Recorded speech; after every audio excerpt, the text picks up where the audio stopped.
Love scam yang kita nak bawa ni adalah kes yang kita katakan bahawa bukan satu online love scam.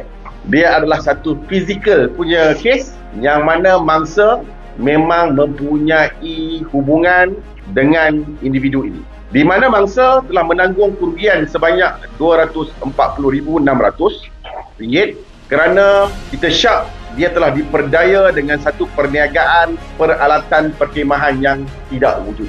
Lelaki tersebut telah memaklumkan kepada mangsa bahawa dia ingin menjalankan satu perniagaan menyewakan barang dan peralatan perkhemahan. Setakat ini, kami telah mengenal pasti lebih daripada 10 mangsa wanita dan kami percaya bahawa masih ramai lagi yang belum tampil ke hadapan. Penipuan yang dilakukan bukan sahaja melibatkan duit dan cinta, malah terdapat juga unsur keganasan fizikal, ancaman serta fitnah terhadap mangsa-mangsanya. Saya mengenali KM melalui sebuah kumpulan aktiviti luar outdoor camping di media sosial. Pada mulanya, saya hanya ingin menyertai aktiviti bersama anak saya. Namun, IJM menggunakan kumpulan sebegini untuk mencari mangsa baru. Difahamkan sebelum ini dia aktif dalam kumpulan kereta sedan dan 4x4, tetapi apabila rahsianya terbongkar, dia berpindah ke kumpulan aktiviti berkhemah luar. Di sinilah saya menjadi mangsanya.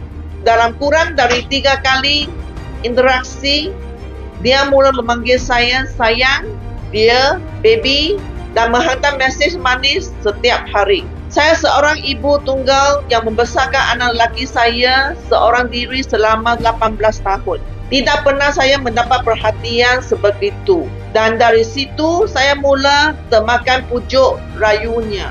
Kemudian dia menyatakan minat untuk menjalankan perniagaan bersama.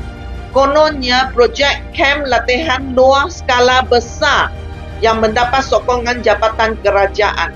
Namun katanya peralatannya tidak mencukupi untuk projek tersebut dan dia meminta saya menjadi rakan kongsi pelaburan bagi membeli peralatan perkhemahan yang lengkap.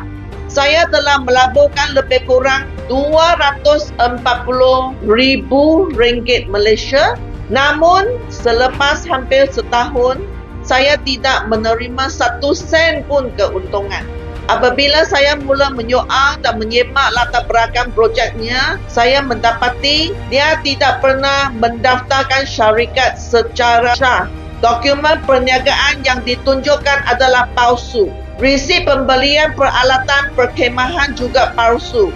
Dia juga menunjukkan tingkah laku agresif apabila saya meminta penjelasan. Last year, bila mangsa beritahu apa dah terjadi, saya pun suspek dia kena tipu lah. Dan saya ialah orang pertama yang ada communicate dengan ini penipu. Dan ini penipu, dia tengah cari mangsa lagi. Dia tak berhenti. So, dia selalu ada cari mangsa dalam Facebook. Ini komiti camping, komiti 4U drive-nya. Dan ini orang sangat bahaya. Memang kita suspek lah. Mangsa bukan satu, mungkin lebih daripada 10 orang yang kita tahu. Yang tak tahu punya kita tak tahu lagi. Saya haraplah spesialis wanita kalau suka pergi camping, bicycle atau 4U drive ni, hati-hatilah. Yang saya dengar daripada mangsa sebenarnya ada beberapa, tapi ramai yang takut. Ramai yang tak berani sebut love scam, dia akan malu. Saya rasa sudah sampai masanya kita accept the fact. Kalau kita malu ambil tindakan, maka akan adalah kumpulan orang-orang yang mencari akan mengambil kesempatan.